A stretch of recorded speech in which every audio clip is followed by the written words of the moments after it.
It's back in the saddle again. At no time does my hand leave my wrist.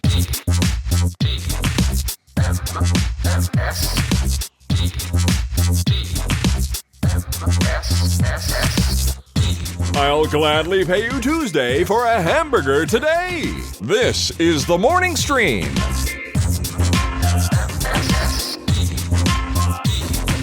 That must be a little weird to hear. Hey, everybody. Welcome to TMS. It is the morning stream for Thursday, October 16, 2025. I am Scott Johnson. That is Brian Ibbett. Hi, Brian Ibbett. Good morning. How's it going? Well, if Brian didn't sound so weird, you might think nothing was wrong or something was weird. But he sounds a little echoey. He's not on a trip. He's not in a bathroom, and he's not at a hotel. I might be in a bathroom. You don't know. Well, we have no idea. He's always pooping. And as I always say, always be pooping. Yes. You have somebody special in the in your studio today. I do. We've got the Fletchers are staying with us for a night. They're in town to go see some cool stuff in Denver that they've been wanting to see, and we had the benefit of getting them here in Casa de Ibbett for one evening. So nice. Yeah. So I'll slide over, and those watching the video. There he is. Look at that guy. Right. Look at it, Scott Fletcher. They made the mistake of giving me a microphone. Yeah, they did. What is that thing? Like a little lavalier thing? What is that? Yeah, we're using the Rode Go wireless thing. Oh, that's convenient. In a pinch. Which just connects right up to the Duocaster. That's right. It just connects right up. Yeah, like we haven't been working on this. Prior to even getting on the horn with you, 30 minutes of trying to get this thing connected and working, and I realized that it's not the Bluetooth input, it's the one next to it with the little, like the Wi-Fi icon. Yeah. Totally relatable to everybody. Oh, to everybody, yeah, for sure. Yes. Also, because everybody has gone through this. It's not helping the rumors much when they actually see Scott Fletcher, the rumors that he and I are actually the same person, because look at him. He looks like me. Right. He sounds like, I sound a little like him, not quite, I'm no Scott Fletcher, as I always say. But now this doesn't help. You look like me, dude, and we're all here to see my clone, I guess. Oh, we should do the cameo thing and see what happens. Oh my gosh. Dude. Oh, the Sora. Yeah, put Scott in some Sora cameos and really mess with the algorithm. Have it do, make sure that it does somebody else's voice every time, though. Oh, wait, it does that naturally. Does it automatically, yeah. Well, Mr. Fletcher, what a surprise. I had no idea. Brian sprung this on me. I had no idea it was happening. Yes. That's awesome, obviously by design. And you guys probably got out to shenanigans. Was it last night or is it tonight? It was last night. Concert was last night. And I had hinted, said, I'm going to have a lot of good stories about the concert to tell on Thursday. As kind of a setup for like, leave Thursday somewhat open in the morning, and I'll have some stuff to say, just because I knew, having Fletcher here would be a big thing. Yeah. But we did go to a concert, and I'll let Scott talk about it. Where'd you go? So a friend of mine I got to get rid of these. A friend of mine from high school. I graduated in 1987, so I knew this gal in the early 80s. And she was a bass player in college and high school. And she went on to have an international career as a jazz bass player. And she had a concert here tonight. Nice. On a tour. That's very cool. Kristen Korb, go get her album. Yeah, so it's funny. So Scott said, hey, we're going to be in town. Do you want to go to a concert? We'd love for you guys to join us. And the artist is Kristen Korb. And I said, wow, that name is super familiar. And I realized that I had just played one of her songs on the Coverville episode 2 days before. So it was me not remembering how recently I played Kristen Korb, but she just put out a whole album of Eurythmics covers, and that's what she's touring for. And so last night's concert was double bass, drums, piano covers of Eurythmics. Oh, that's awesome. What a with cool a couple thing. covers of things Eurythmics also covered. Oh, which is interesting. Yeah. But yeah. She's had a lot of albums. Holy crap. Look at her. She's busy. She has. Yeah, it's quite a career. Yeah. And how much can I talk about? Oh, as much as you want. Okay, so we discovered not only were Scott and Kristen high school friends, but also dated for a short time. And on stage, she started talking about, do you remember the 1980s? 1985, I was working in a McDonald's. And Scott's like, yeah, that's when I was dating her. Oh, shit. Did she tell any untoward stories about their relationship? No untold, nothing that couldn't have been told. But we were just waiting, for her to be on stage and say, there was this guy that I was dating at the time, and just the worst. And it made me think of this Eurythmics song. Here comes the rain again. That's right.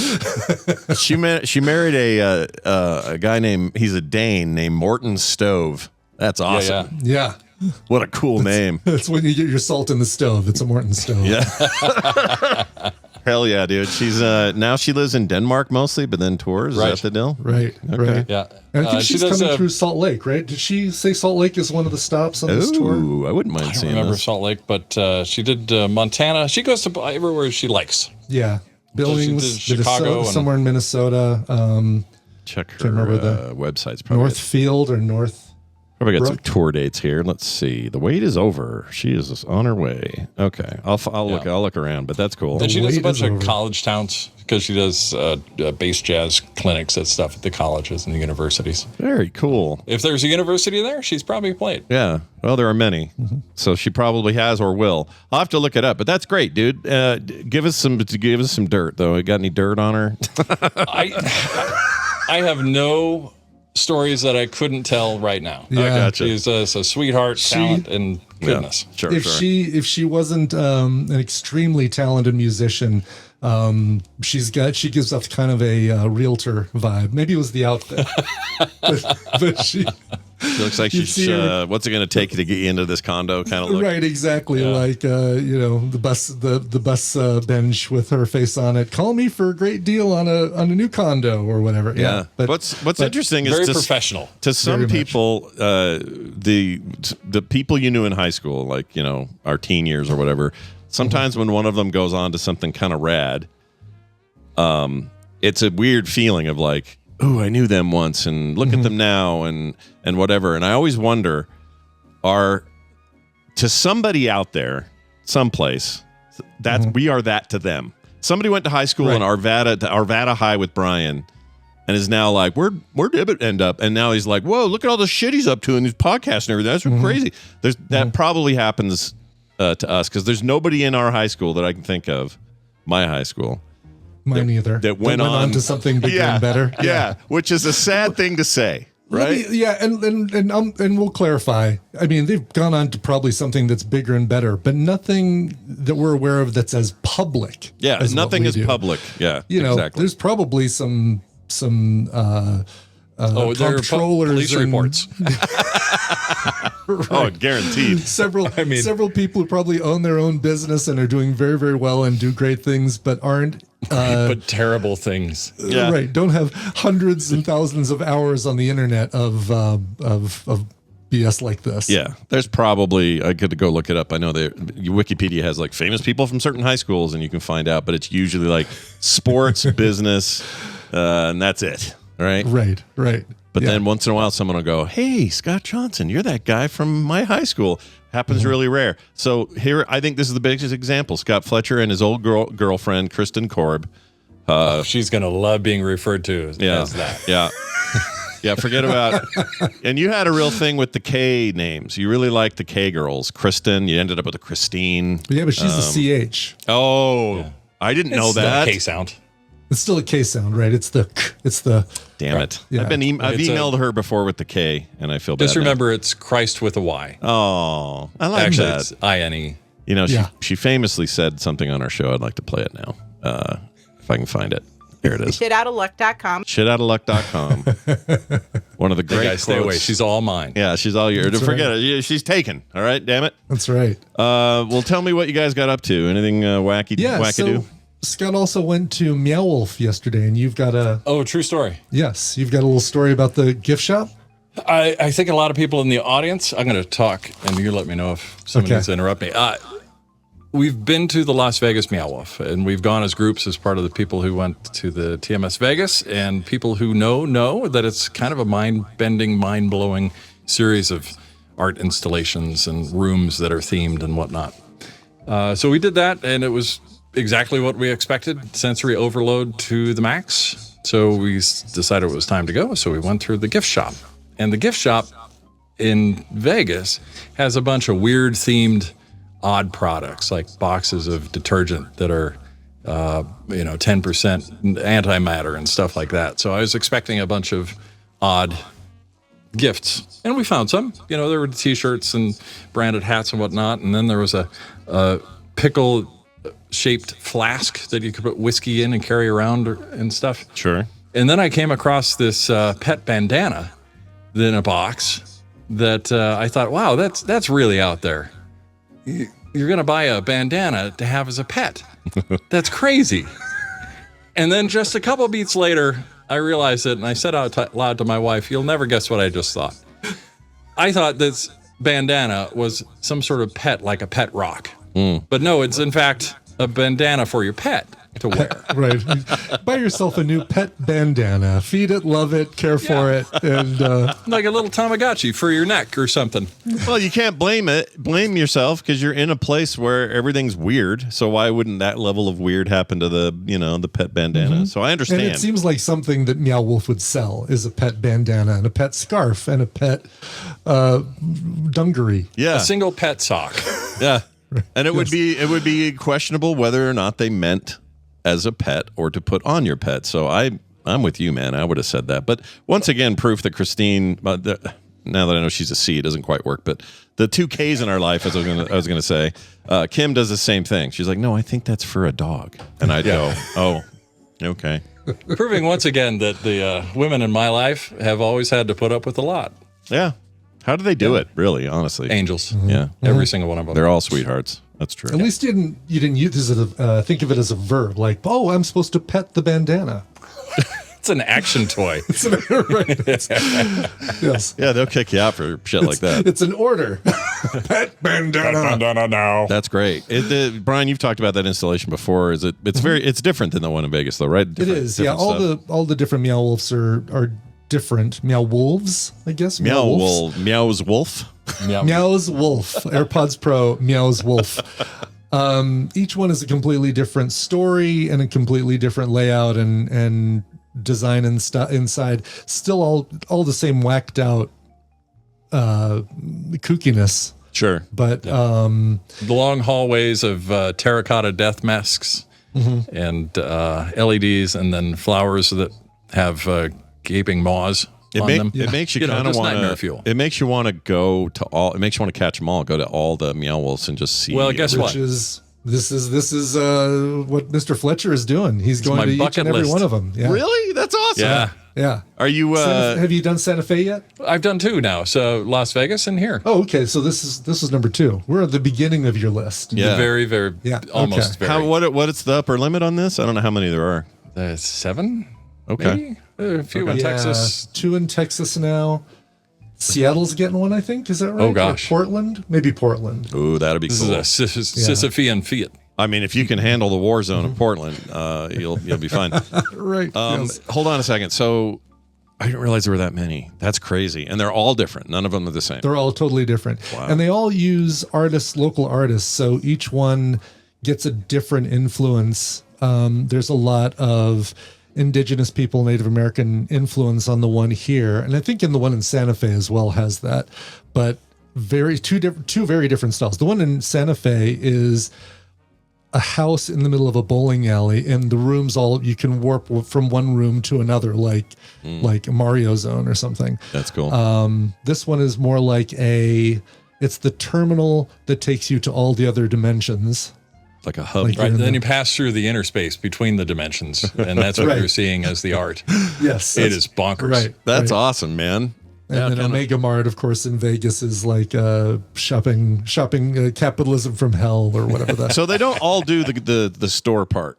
No. I thought that was the one key sameness. No. That they would have weird doors. If you start with the Las Vegas one, you kind of get spoiled. Yeah, that you one do. is really the state of the art. I think it is. I love the one here in Denver, but I do think the one in Vegas is the best one that we've been to, and we've done 3 of the however many there are. We haven't been to any of the ones in Texas. You did Santa Fe at that time. Did Santa Fe first. Okay. Before the Denver one was even announced. Tina heard about this thing. She was down there doing background investigations. We were there for a full week. I took my whole iMac down there to do TMS from there. Like you did a whole week of shows from there. But we decided, let's go check out this weird thing. Yeah, so you took the entire computer. I've totally spaced that you did that once. That was crazy. Sat there in the hotel room like goofball. And but we did that one, and then they said, we're going to put one of these in Denver, and then shortly announced the Vegas one after that. And each one completely different. Wild. Yeah. So if you've never done it, go check it out. It's pretty great. All right, I've only done the one. I'm curious about these others. Like you're saying, I've done the best one, but I think they're probably all worthy of checking out. It's like a 10 and then a 9.5. If it's the best, it's the best only by a little bit. I gotta guess Portland's pretty awesome because of the art scene there, and there's a lot of. I would think so, and I'm not 100%. Don't quote me on Portland. I might be wrong. Or are you looking at a list? No, I'm not right now. I don't have anything in front of me. I'm pulling up a list. That wouldn't Surprise, hurt. Texas, I know, is the Surprise, Texas, I think is what it is. Yeah. New York City. New York City. Holy shit. Houston. Grapevine, Texas. Santa Fe. Maybe there isn't a Portland one announced. I had a great page that was showing all the perfect for them if they did.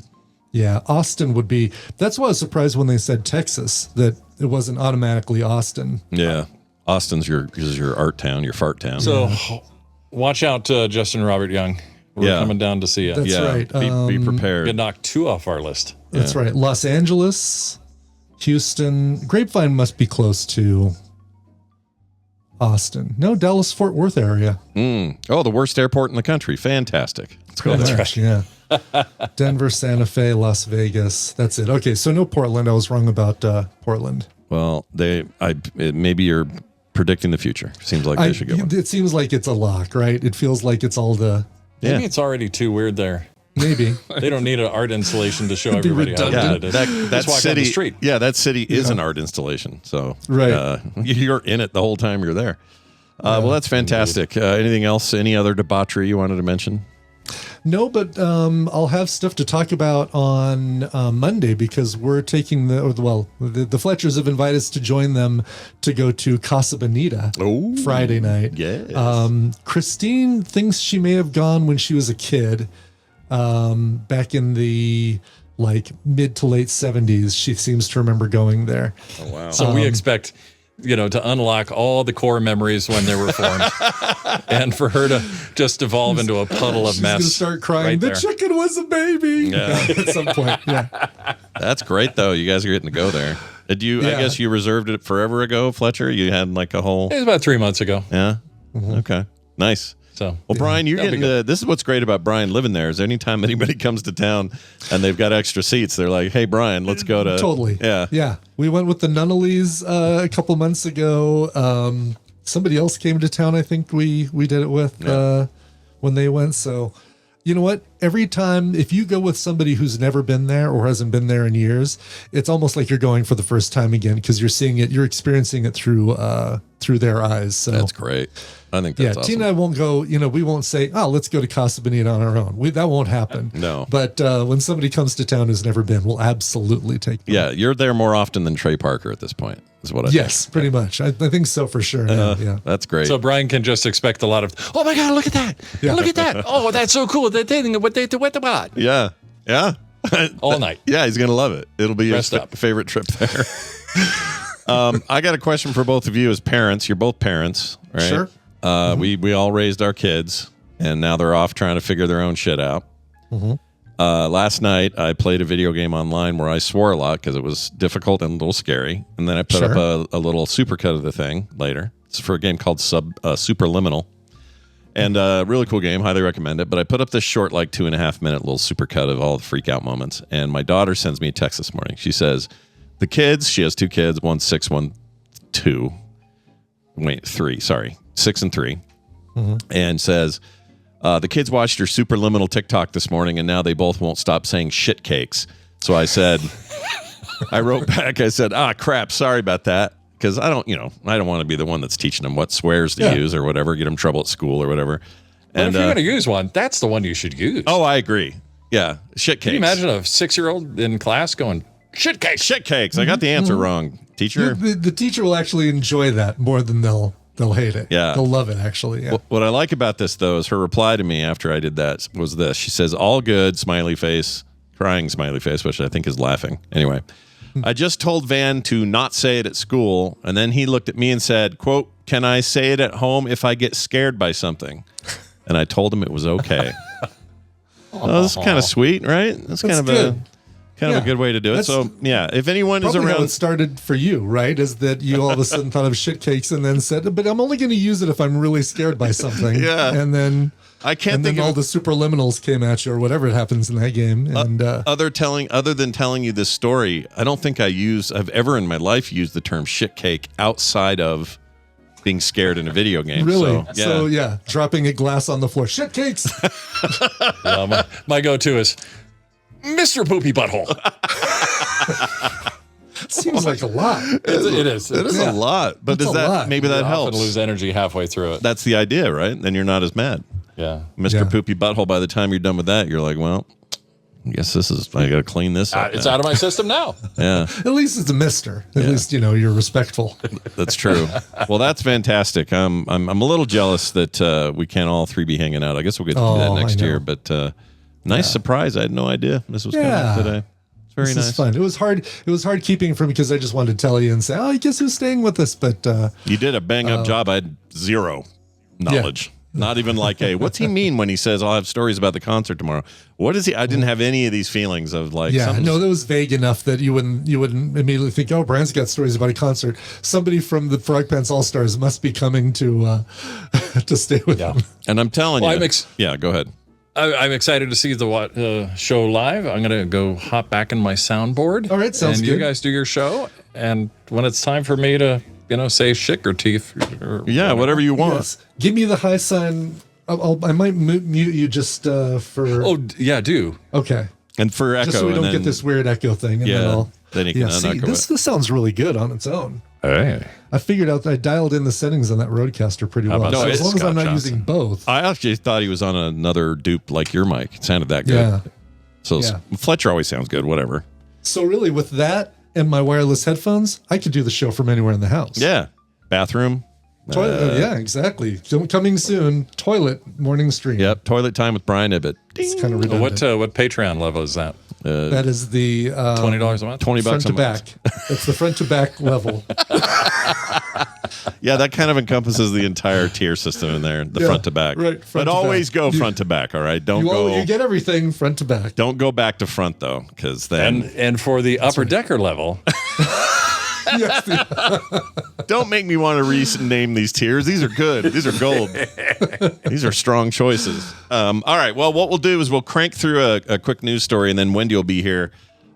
Scott Fletcher, do feel free when Wendy's here. If you have any thoughts or feelings about anything she says, please pipe in on that. Because my biggest concern about being present for that is she's going to be talking about maybe a condition or a patient or a set of symptoms, and I'm going to be thinking she's talking about me. So I'll let you know. If all that right, happens. you let us know. Have a safety word or something, and then just run upstairs or whatever you got to do. that's right. Yes, our letter today comes from a Christine Fletcher, but it's with a K, so we're good. And then my safe word will be shit cakes. Yeah. She lives somewhere in Illinois. We don't know where. Right? Yeah. Well, excellent. Have a good show, guys. All right. Thanks. Let's do this right now here where I got the wherewithal to do it. Where is it? Here it is right here. It's time for the news, and it's brought to you by... Brought to you by Coverville. Surprisingly, still happening today, even with all the mayhem and madness going on here. Tom Petty would have been 75 last week or a couple weeks ago, and so it's time to do a Tom Petty cover story. So, of course, all of your favorites, Running Down a Dream, Mary Jane's Last Dance, Don't Do Me Like That, American Girl. That's two songs, two separate songs, not one with a Great title.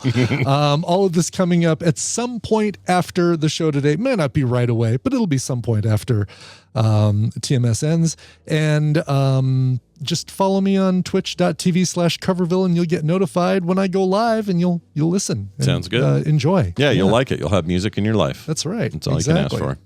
Guys, we got to talk about this story. The quote that the cop said was, "It kept blowing away," unquote. Well, let me tell you what it's about. It's about a runaway inflatable pumpkin, and it spooked Ohio police. Oh, they were so spooked. It's the Great Pumpkin, Charlie Brown. Look at that thing. So that's a guy standing next to it. That's a cop. They finally got it. It looks more like a candy corn in that photo, like a giant candy corn. Yeah, it's got the yellow bottom. Where's the white top?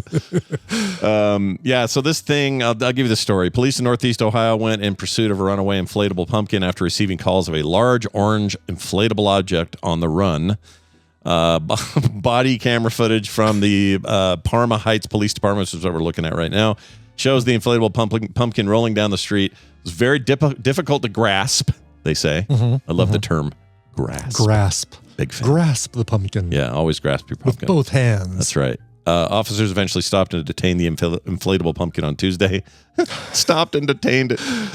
The footage shows an officer holding onto the giant plastic gourd and saying to a colleague that he was following it, but it kept blowing away. After the capture, multiple officers attempted to deflate the pumpkin, but they failed and had to work together to push the giant pumpkin ball back into the police car, or into the back of the police car. Which they captured with body cam footage. I love all the footage of them like trying to compress this thing down to get into the back, like when they're lowering the perp's head so that they don't hit the head on the Here, put your stem down, sir. Your stem down. The only thing that'd be better is if this pumpkin was bitching about it, going, I didn't do nothing.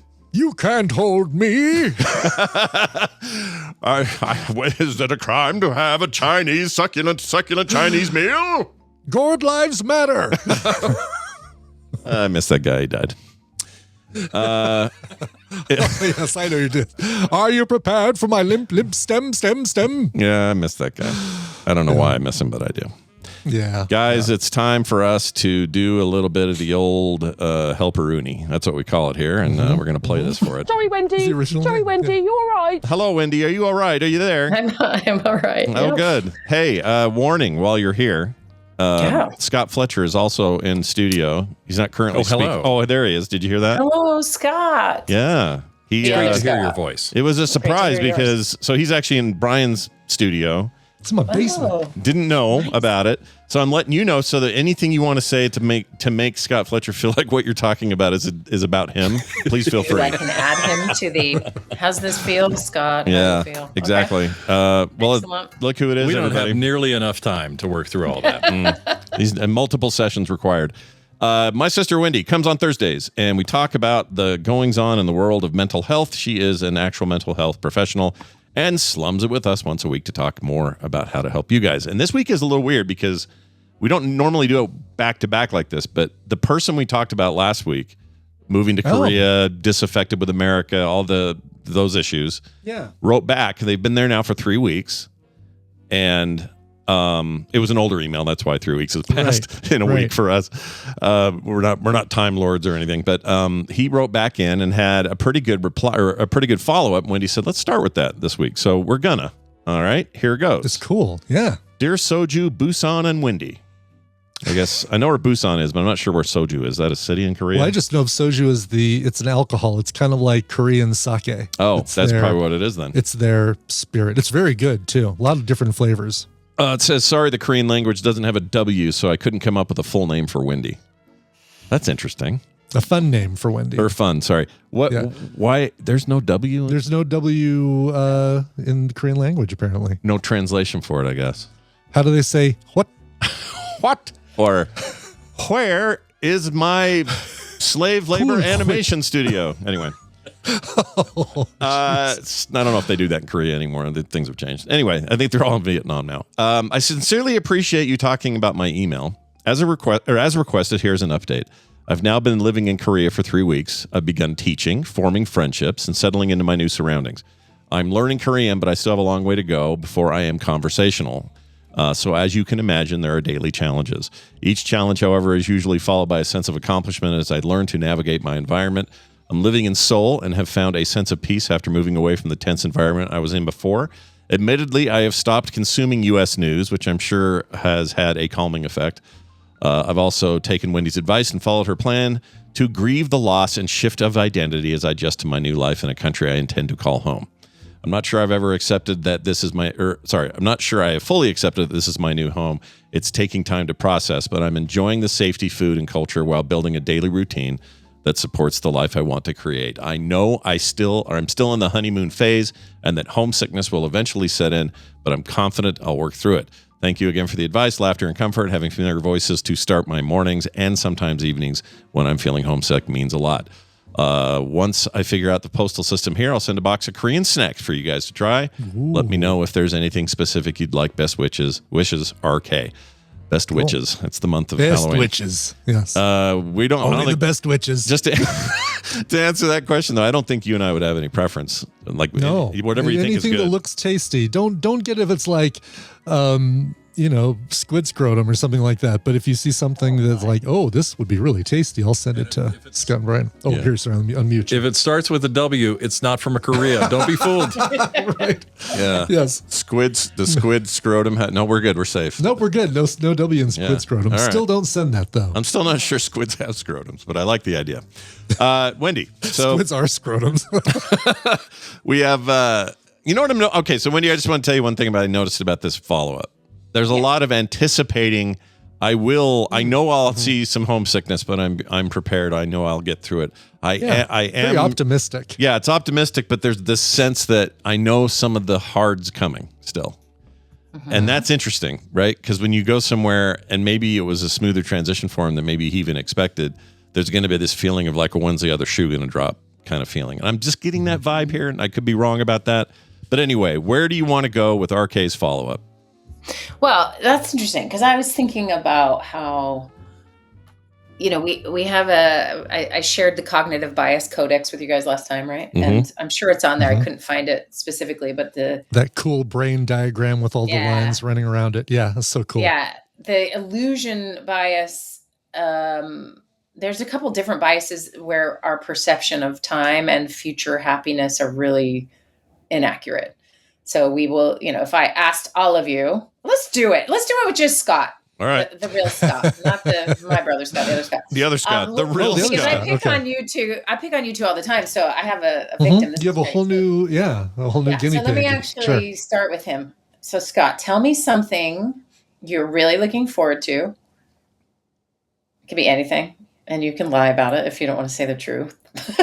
Sure. First of all, you have my permission to interrogate me. Okay. Looking forward to getting out of this house. Well, it's funny. One of my favorite friends, her favorite question is, "What's the next thing you're looking forward to?" Okay. And it builds this aspirational hope, kind of, It's great. You'll get through whatever you're working through today. The other question is, what's the best part of your day? But what am I looking forward to? Casa Bonita, everything on this trip. Oh man, let's get those hopes dashed real quick. Okay, so actually, that's perfect. I would like you to rank. Give me a percentage, 1 to 10. 10 being like a ranking of how happy do you think that's going to make you? Yeah, 4. A 4. Okay. Out of 10? Was that out of 5 or out of 10? Okay, all right. I think it's something I want to do. I think it'll be a great time. But it can be achieved. 4 is doable. Yes. 4 is very doable. Okay, so maybe Scott Fletcher does not suffer from the illusion bias, because 4 is pretty reasonable. But most of us will be over-ranking how happy something will make us if we're really looking forward to it. What about the ranking your European river cruise? Ooh, okay. Oh, probably an 8. There we go. Okay, Does that wonderful. help? Now, it's what new. we would It's something do, we talked about for a long day. Blah blah blah. Yeah. If we were creepy, we would be following you around and being like, "Are you an 8 today on your river cruise?" And the idea being that we overestimate that if we finally get that job, or if we finally have this much in the bank, or if we finally get on our river cruise, we will be happy. There is that this idea also. And we'll just over rank what it really is. So then when we really are on our river cruise, we really finally have that amount in the bank. We've we adapt to it so quickly. That's hedonic adaptation, like a good thing we get used to pretty quickly. It's awesome because it also means we get used to bad things fairly quickly. So there's a crazy study that shows that people who win the lottery a year later are at their same level of happiness they were before. And then people who've had a major accident, a major disruption in their life also return to their same level of happiness on average a year later. So we have this effect that keeps us sort of balanced towards the middle. And so that means we're overestimating how bad something would be or how good something might be. And then when we actually are in the moment, it's not quite the same thing. So when I'm listening to this emailer, I'm thinking, okay, they're trying to protect myself by thinking it's going to be hard, right? Because that's sometimes what we say. I know it's going to be hard. Why do we say that? It's to prep ourselves a little bit. To prep ourselves, yeah. Right. But put some padding. Like a love letter to the future, right? That letter wasn't so much to us as it was to himself, right? Yes. Right. Yes. Okay. 100%. 100%. And he's taking our advice, which I think is good, of like actually working through some of the feelings that occurred from leaving his country of origin and moving somewhere totally new. Take out all of the complicated political parts of that and just the very act of loss that comes from losing whatever you're losing, gaining whatever you're gaining, and just the gift it is to oneself to allow yourself to feel it and go through it and let go of anything you need to, but you've got to process for that to happen. So he is both predicting it's going to be good and bad, and he's doing that to kind of manage what he might be feeling in the moment. And so that's my advice to anybody is like, all right, if you are looking forward to something or you're dreading something, you're probably wrong based on that percentage. So sorry, Scott, your cruise will not be an 8. It will be a 10 or it will be a 4. Yeah, it could be a 10 or a 4. Yeah, you never know.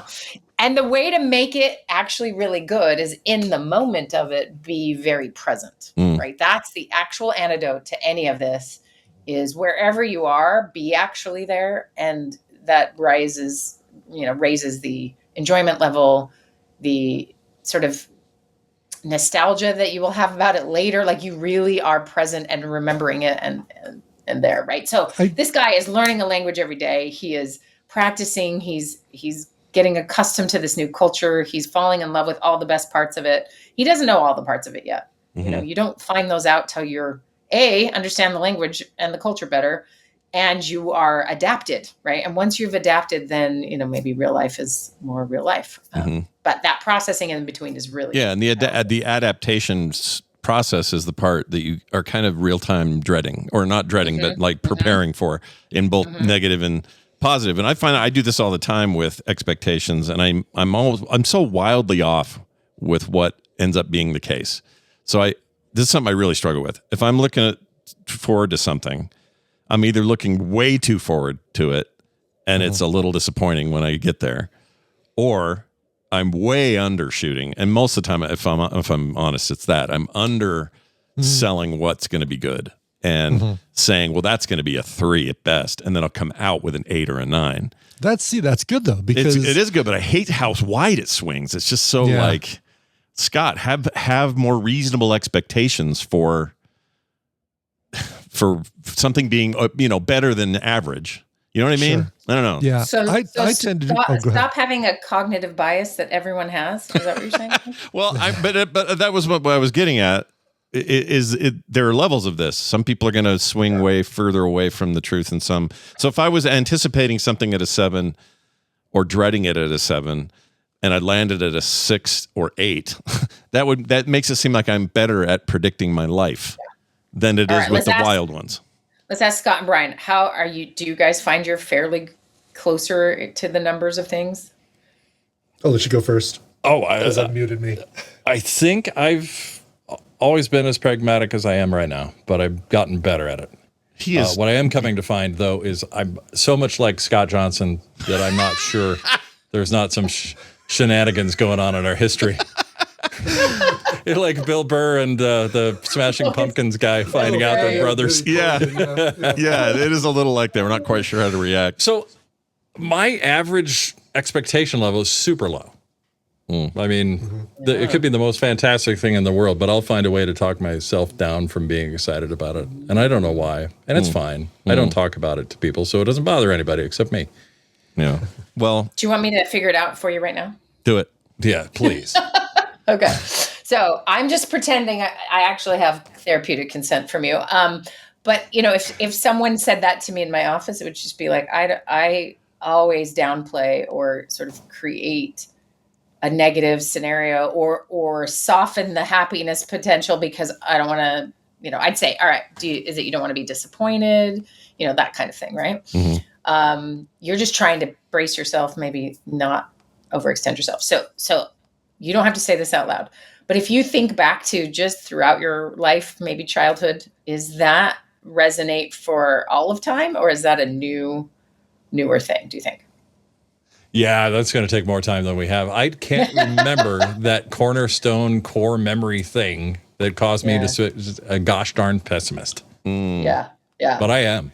Well, you're pessimist, but you lean on the pragmatist side of pessimist. I'm a hopeful pessimist. Yeah, there you go. I think realist is the right term, right? Isn't I that? like that. Yeah, that you know what? sounds That's way a more normal. positive take on it. And I think that's accurate. Yeah. You're more realistic about things. So if you see a scenario that everyone's overhyped on, your brain's going to go, yeah, get ready to be disappointed. That's everybody. hype. Yeah, exactly. Right. Yeah. I think I tend to be Optimist Prime, optimist to a fault. But I don't. There's a realism in that as well, that I don't feel like if I'm really looking forward to something and I'm disappointed by it, it's not a crushing disappointment. It's I was ready for disappointment. I was hopeful. That maybe that's it. Maybe it's not optimism. Maybe it's just hopefulness. hopeful, But I also, in the a thing you're looking forward to. My problem is I usually don't look past that. So I'll be like, oh my God, this is going to be great. Can't wait for this. This is going to be such a good time. There could be something a week after that. And I don't start looking forward to that until the first thing. Right. So I have a very limited focus of I'm looking forward to Casa Bonita, but I don't know what else is going on this weekend after that. So I don't know, Yeah. anything beyond I think that. that's actually pretty good. I tend to worry about things that are way, way out and I can't control them. So I tend to be like, I'm excited about this weekend, but boy, 2 weeks after that, I got this thing I'm so not looking forward to. And in between then, I got to go see the dentist and I got all this stuff in my head.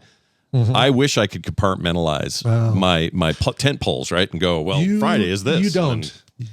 What you're doing is the right thing. I'm next year. I've got 2 weeks in Vermont the week before Nerdtacular, and I'm worried that I'm going to be so focused on getting everything I need together to take with me to Vermont to be able to do the show, to be able to do my freelance and all this stuff, that it's like, oh, I never even thought about this thing that I need to absolutely do 2 weeks before Nerdtacular to have it ready in time for Nerdtacular, kind of thing.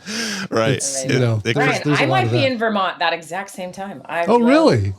Hunt you down. Go to lunch. Oh, yeah, sure. Yeah. It doesn't sound like he'll have It's a time. small state. We'll probably bump Freaking into each love other. Vermont. Yeah. I lived in Vermont. Does anyone know that? Yeah, I knew lived that. there. You were there for yeah. 2 Yeah. years? 2 years? And here's a great, Something like actually, that. my moving around is a great example of this. When I was a kid, I'm going to get back to childhoods for a second, but when I was a kid, we moved Scott, I was in 4th grade Yeah. when I changed schools, Yeah. and It sucked. I had a fine experience before. I had an awesome experience after. Yeah. I loved it. I didn't. I met my best friends for life.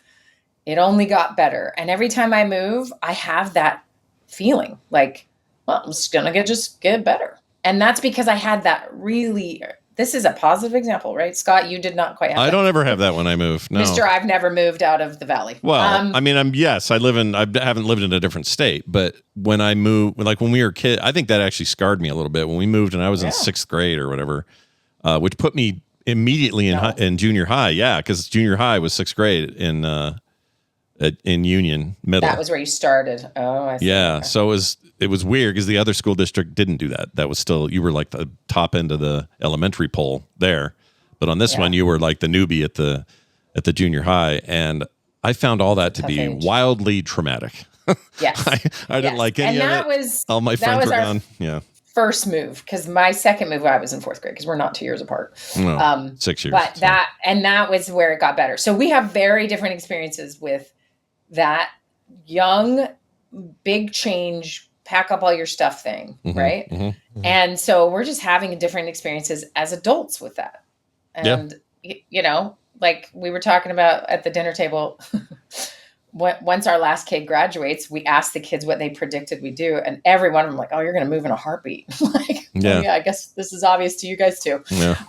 But so we could look at that like, oh, all right. So something happens and your interpretation or your experience matters. And then that has an effect on our brain's natural biases that come from, and the bias comes, any cognitive bias comes from the brain needing to save energy and do a shortcut. So it will just skip over a bunch of information and think what it wants you to think. You know, like this is why the less we know about something, the smarter we think we are at it. You know, there's a lot of just shortcut brain stuff to save energy because the brain is very expensive. It requires a lot of energy to run. And so it will just, you know, that's why we are dissociating while we're driving, like, or whatever. It has a lot of mechanisms to put us into a mode that just doesn't cost as much for it to be alive, right? It costs a lot to be traumatized. It costs a lot to be in fight or flight and to be surviving. And so we have all sorts of ways when we're not actually in those states that the brain is conserving energy. Okay, so we're going to go back to you, Scott, and your pessimism. The Fletcher Scott. Yeah. The Fletcher Scott. You don't have to answer this, of course. But anyone listening, just sort of think through when you have a thing you know about yourself, you've come to know, hey, I'm going to be more pessimistic. I'm not sharing it with anyone because then I don't have to deal with that. There's that piece. But, you know, maybe there is something that happens in our life that teaches us. So think about it. I was taught that moving makes things better. Scott was taught that don't you dare move your middle school kid, right? Yeah, don't do it. And then so Fletcher, for you, where in your life, and again, this is hypothetical, where were you taught to not expect too much because you'd be disappointed? And it could be at any stage, really. Often we have these when we're younger and they kind of get sticky. Anything pop in your head that you don't have to share? I can't think of where it was. But I know that I just want to move on. I want to raise my average happiness level a little bit at a time and not be such a wet blanket on myself all the time. And don't get me wrong, I'm not unhappy with who I am. Right. I just know that I could turn that knob. Yes. Just little adjustments here and there. Sure. I like and that. sometimes, and this is why, like, when people want to do that and can't do it very well, sometimes it helps to like figure out where the stuckness was, because it's often Fair some enough. young part of it. So I'll give you a good example of a recent client who was like, hey, I don't know if therapy's for this, but I want to try this. And I was like, dude, this is exactly what therapy's for. But it was, I have all these hangups as an adult and I want to plot them to what happened to me that I would have these hangups. And so we went back with this stage of his life. You know, childhood felt so free and wonderful and fun and great. And then all of a sudden I stopped feeling safe at home. And it was, and we tied it to basically his mom going through menopause and like not taking anyone's crap anymore. And like, if she was overwhelmed, she would leave the house, all sorts of things that just hadn't happened prior to his life, and a lot of financial stress and parents and blah, blah, blah. And so he could find out, like, hey, as an adult, I don't always trust people. It's not my automatic thing. I don't trust them. They have to really earn it. And I don't love that about myself. I feel like I'm holding myself back, right? So we tie it back to his mom's behavior really shifting on him, her not getting support or help, and him just being a kid and going, I don't know which mom I come home to, or I don't know if this mood this person's in is legitimate because I'm going to watch it crumble later, right? Mm-hmm. And so what he has now as an adult, unconsciously, everyone, whatever they're presenting, he's like, I don't know. Is this the full you? Is this the real you? Mm-hmm. So just the process of identifying where it came from and having that acknowledgement has been huge. And then the secondary part is to work with yourself in the present of like, how am I actually interacting in the world? And can I right now, like, relax my nervous system or walk through with myself, like, hey, this is a new person I'm meeting. It's unnecessary to protect myself from them. Mm-hmm. You know, there's ways you can sort of do that as you go along. But most of us, if anyone listening has a, when is the other shoe going to drop feeling a lot, it's because a shoe dropped when you were a kid. 99% of the time, that's what happens. Something happened that you were counting on, and it didn't work, or it surprisingly fell apart or something, right? Like you were not seeing that coming, and then a shoe drop. That feeling will follow people throughout their lives. And often kids whose parents have divorced will have that. That's like a given almost, because one day they were living their life, the next day they were told their parents aren't going to be together again. So there is a shoe dropping experience. And then it's the way our psyches sort of protect us for the rest of our lives. Like, hey, you never know when that's going to happen again. Yeah. So one other idea, Fletcher, is to just appreciate that that's your first deal. Like, all right, hey, protector, I see this. I see that you just don't want me to get too hyped. And that even just acknowledging that it's this protective thing that you learned a long time ago, sometimes it can just like relax a little bit. Like, oh, okay, well, now that you know I'm here protecting you, I don't need to do it so hard. Does that make sense? Yeah. Is it weird that when you do that, you're not meant to feel like you're talking? You're not trying to talk to another personality in your head. You're trying to just acknowledge that there is a part of you that works for me, dude.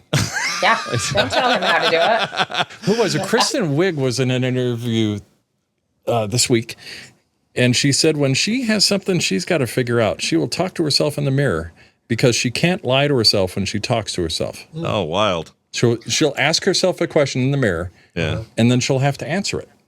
Kristen Wiig, SNL, Kristen Wiig. I guess there's only one Kristen Wiig. Of course, we know who that is.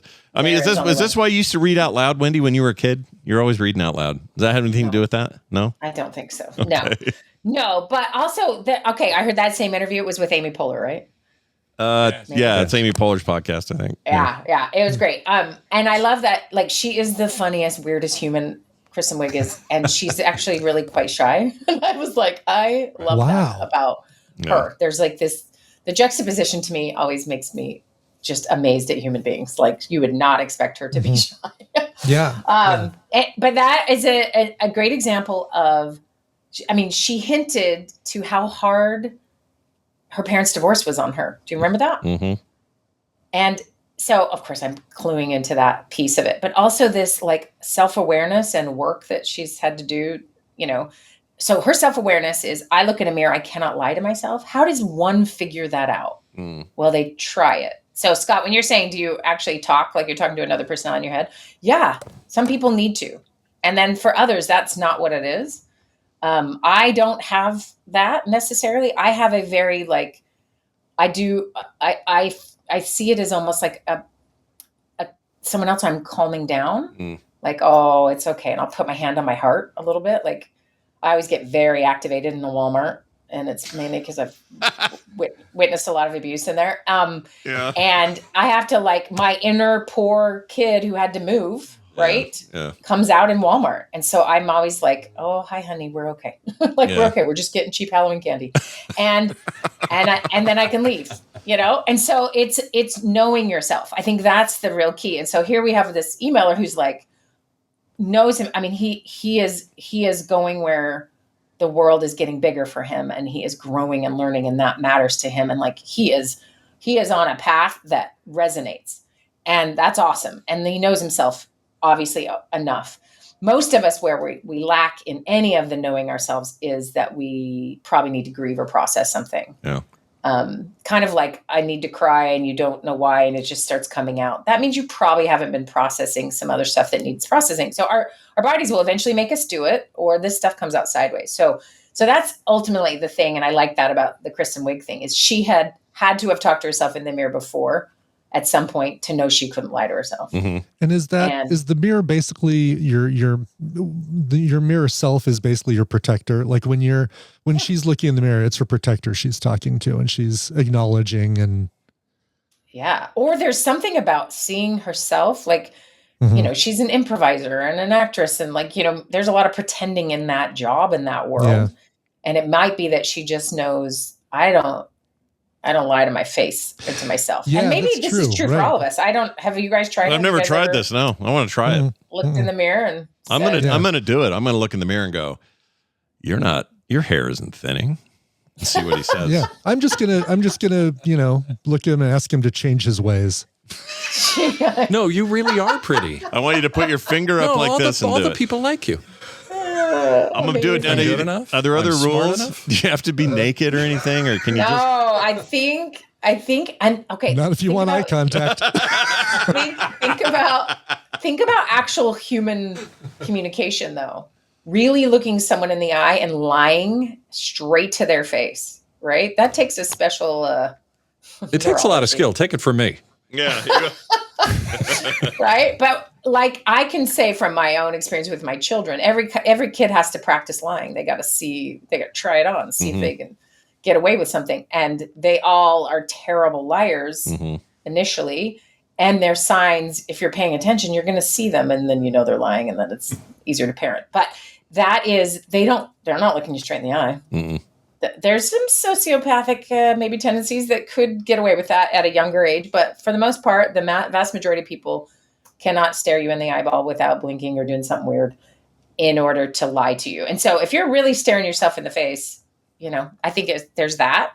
Yeah. And then also why you want to lie to yourself. You don't, which again is another cognitive bias. We have all these brain tricks that kind of keep us from feeling the full weight of reality and, all of that. So that is a step into the, hey, let me really look at myself here. Yeah. So we have been all over the map. I hope this is at all helpful for our listener, but I love that he followed up. That was awesome. And we honestly wish him so much luck learning a new language. That is for sure. Yeah.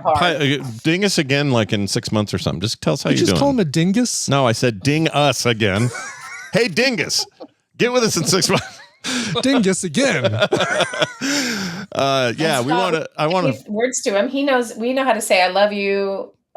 Fart, penis. What do we know? We know all kinds of words in the Johnson clan. So we could have a conversation in Korean when he's ready. You can have a conversation with him as long as his name is Fart Penis. Yeah, Fart Penis. And I love you and hello. Yeah. Yes. Hello. I love you, Fart Penis. It'll be a very warm interaction we're going to have with him.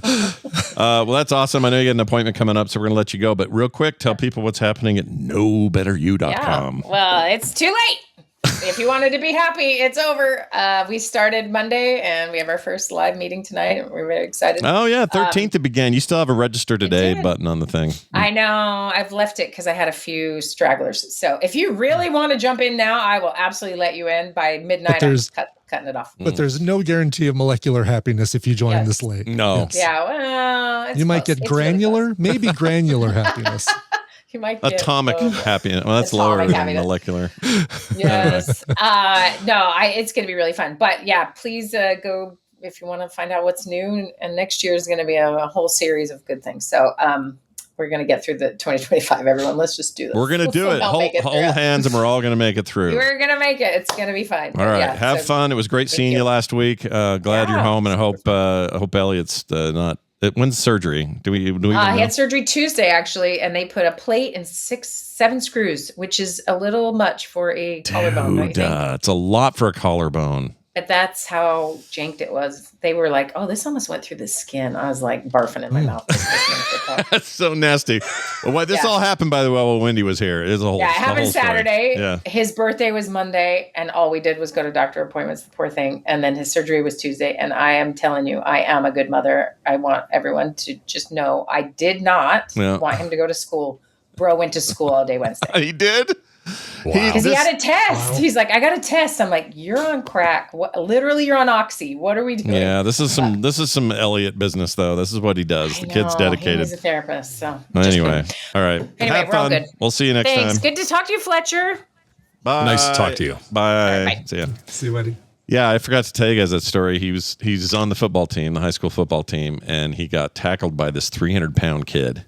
And Elliot's built. He's got he's strong. He can take a hit, but this kid was so big, he snapped his collarbone in like 2 places, and it was really bad. And did they have to stretcher him off the field, basically? They did, yeah. And he kept acting like he was fine. It's just totally Elliot. He's like a stiff upper lip kind of kid. But this all happened while Wendi and I were at my mom's health thing, and it was just like she couldn't do anything about it. Poor Adam had to run around and get him to the ER and all that fun stuff. He's good though. He's good now. Good. Good. Let's get out of here. We've done a show, and we did it in the presence of the frosting of our cakes. Scott Fletcher himself. Unmute you. There you go. Yeah, Scott Fletcher. Cheeseburger. It's been a real pleasure. We should do this more often. I don't know. When's the next time you're in Denver or Salt Lake? Let's make it happen. Get you on the air. Hey, maybe we'll come to Salt Lake next time. All right. I don't know if we got... Get a Meow Wolf. We'll get a Meow Wolf or That's a Casa Bonita. Yeah. We used to have a place called not Aztec.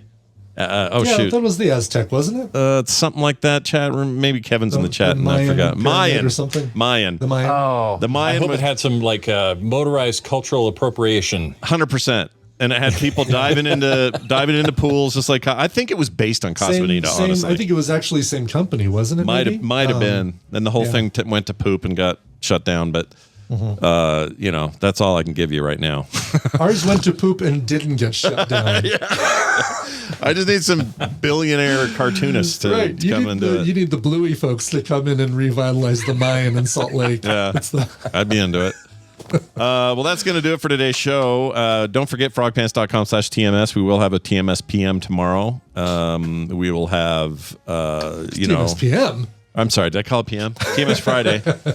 What we used to call it. It's PM somewhere, yeah. It is night somewhere. Anyway, we're going to go and do that, and it'll be fun. So come watch that. If you're a patron, you'll get to see that live as well as in archive form.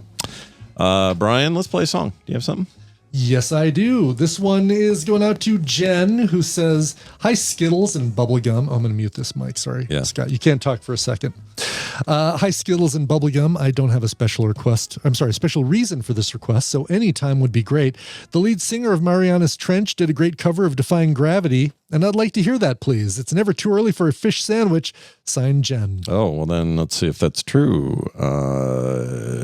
Yep. Hey, it's too early to get a fish sandwich. And just for fun. Hey, is it too early to get a fish sandwich? Always got to throw that in there. So here's what's great, by the way. For those of you who've seen the videos on Sora that Tanner started, and then so many people have remixed it and added stuff too, but it's that, hey, is it too early for a fish sandwich thing? Mm-hmm. And the very first one, so Tanner put in quotes, Coverville pulls up to a speaker and says, "Hey, is it too early for a fish sandwich?" Mm-hmm. "Hey, is it too early for a fish sandwich?" Yeah. And in every iteration, the "hey, gets further apart and louder. Yeah. So you get these now, "Hey, is it too early for a fish sandwich?" Yeah. It's starting to degrade. It's like yes. It's like when you copy something. Yeah, exactly. Yeah. You've copied it too many times. The AI doesn't know what to do with itself. It's so weird. Yeah. I mean, those remixes are fun. They're a pretty good time. They are so fun. Yeah, absolutely. And your Price is the Right one is brilliant. That actually popped up on my phone when we were at the jazz club last night, and I'm glad I didn't say, "Oh, what's Scott sent me?" Click. "Oh, what do we have next up for me?" This is me eating chips in a room on a couch with the door closing. Yeah, it's awesome. The remixes are a hoot. People should play with those more. So fantastic. Yeah. Anyway, all right. So Defying Gravity. It's funny. We actually played a Marianas Trench song last week, or maybe it was another Josh Ramsey song. These people don't do that many covers, but Josh Ramsey does quite a few online. And this is one of those, what's great about this is one of those covers that is, do a cover of this on the spot. I think maybe it is Museo is the one that I'm familiar with. Somebody's going to tell me a name of these in the chat, but basically it's hey, we've brought a band into the studio. They don't know what they're going to be covering. We're giving them the songs. We're giving them the lyrics. But they need to come up with a cover on the spot. Oh, that's cool. I like that. Josh Ramsey it is Museo. Thank you, Wes. Josh Ramsey of Marianas Trench was given Defying Gravity, and the dude has incredible range. That's a song that, it's a 3-octave song at least. And his version is great. So once you hear this song, go back and find the YouTube video of it because it's really worth seeing as well. But from YouTube, from Museo, here is Josh Ramsey and Defying Gravity. This show is part of the Frog Pants Network. Yes. Get more at frogpants.com. Thanks to you, ass.